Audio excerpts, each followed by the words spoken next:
Alright guys, welcome to my first miniature showcase video. So I'm probably going to be doing these every now and then when I've got something worth showing. And for the first one, this is what I've got to show. This is a Silver Skulls Space Marine that I've done for Marnius for his big Space Marine chapter thingy that he's doing. So yeah, I've not done anything really fancy with the base. I've seen some of the other miniatures and they're quite impressive, but I went for a pretty simple looking Space Marine. Nothing special, just your standard build. But what is special about it is the paint job. Now, looking at it, you can probably tell that it's a metallic paint job. It is a Silver Skull Space Marine, so that's why. But I just put a lot of extra effort into this, and I wonder if anyone's really noticed, or if it's even apparent what it is that I've done. But basically, if I hold it up, look at that leg, for example. Got this nice bright highlight on it. As I turn it around, I keep going, the highlight sort of vanishes, and instead you're left with this sort of, it's dark. And if I do it from the back as well, if you see it from this angle, that's black. So the Marine has been painted metallic, but then what I've actually done is I've shaded all the shadow areas down to a matte black colour. And the reason for this is that this is how you miniature painters should be using metallic paint.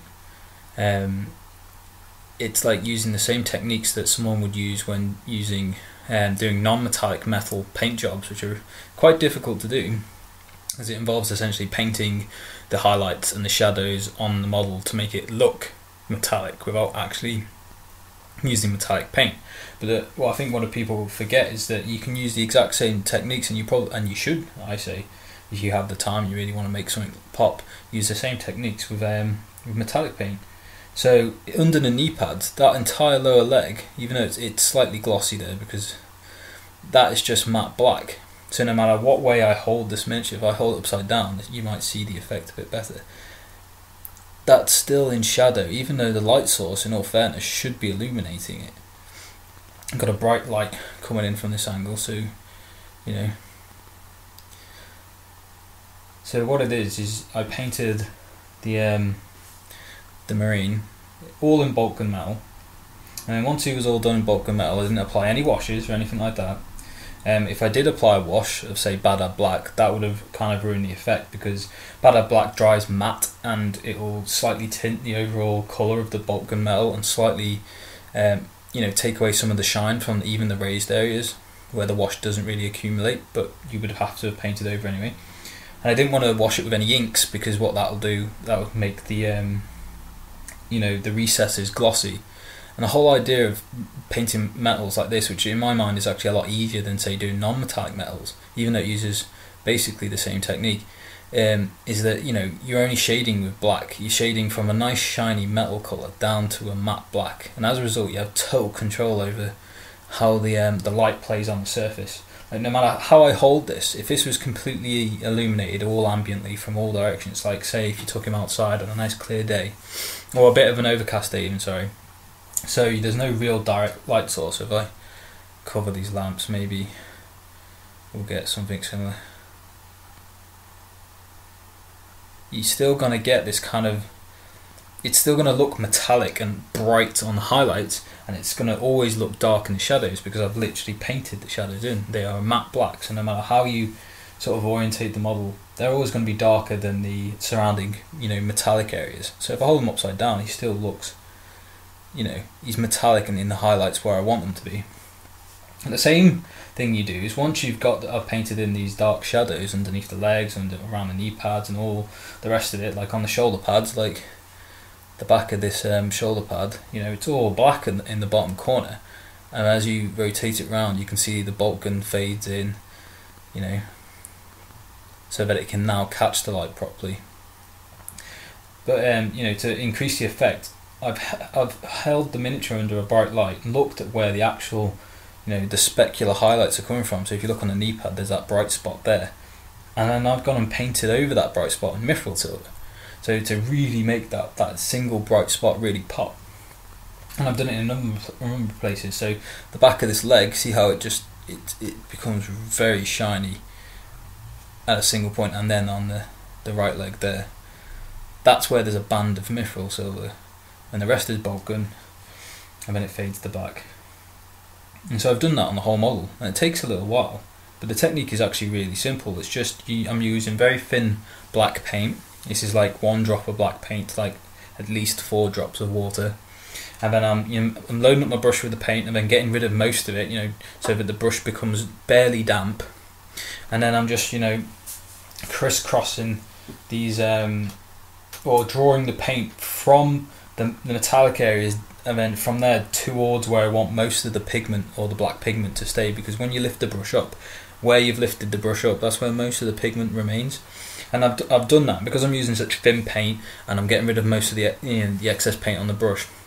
The brush strokes dry very quickly, but there's barely any difference from when you last did it. But if you keep applying this layer after layer after layer after layer, you build up to a nice black, and you do so you can do it over quite a wide space, and you get a nice smooth blend. And that's what I did across the whole model. So underneath those legs, that's black, and black there, there's black on these undersides of the shoulder pads.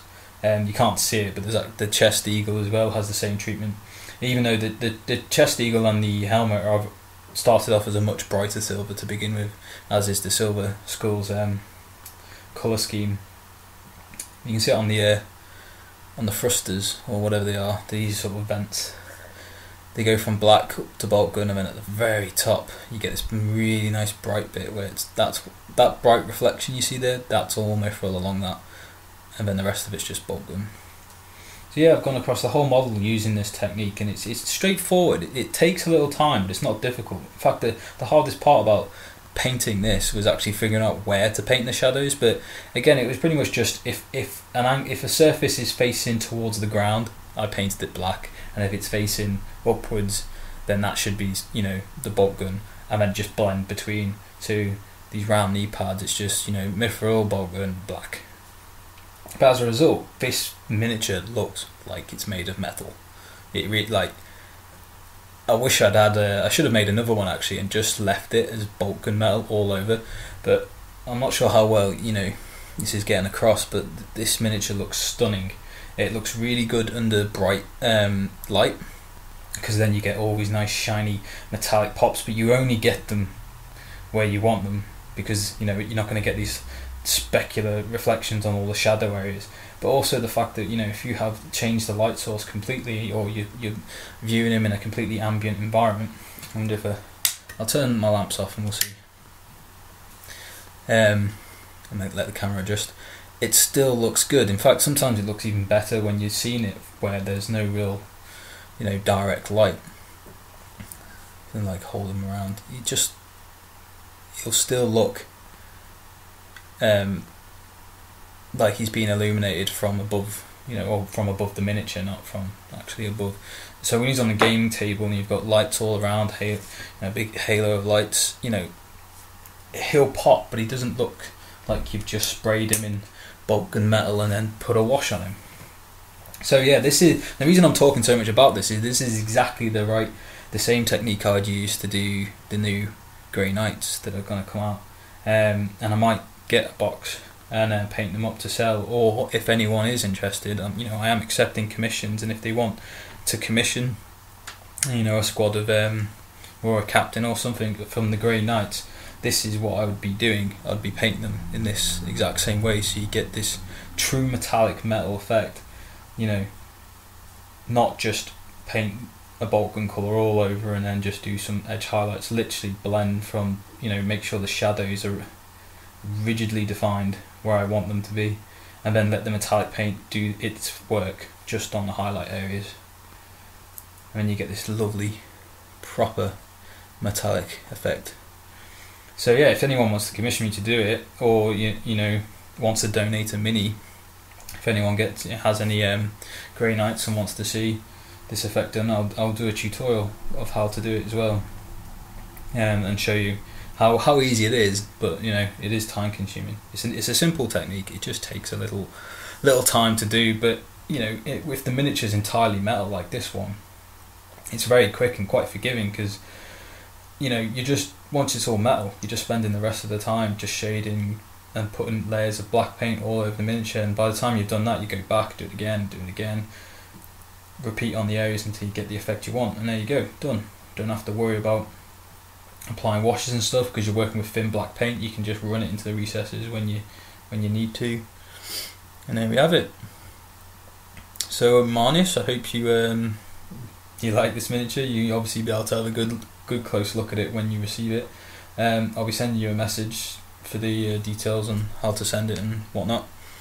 But yeah, Silver Skull Space Marine. Wouldn't mind painting an entire army like this. There you go. Luckily for some reason there's a Silver Skulls chapter logo on one of the tank decal sheets for some reason, and that's just a normal white assault marine, tactical marine logo that I've just applied and then painted over to make it nice and red, and there's a slight highlight along it to make it look almost slightly 3D. And there we go, red eyes as well, done typical Space Marine style with a bit of gloss coat on to make them shiny. Yeah, the guns are drilled, but other than that, it's all just your typical thing, typical Space Marine.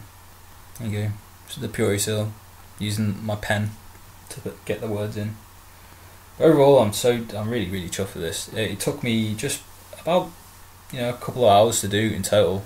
Basically did most of it in one evening, and then just touched up and did the base and the rest of it in the following evening. And I'm really happy with it. So I hope you can see what I'm trying to get at here, that this looks really metal, much more metallic than of any other kind of metal I've ever done. Like for example, let's get the Dreadnought. Like if you look at the metal here, it just, it has that look of just bolt gun metal painted everywhere, a bit of an edge highlight. Like I tried to do the metal, but it's such a large area and it's so big. Imagine if I did this technique on it, it would look stunning, but it would take ages. I didn't really want to spend that much time, but I don't know if you can see the sort of difference we're getting at here. But anyway, enough about that. Hope you guys like it.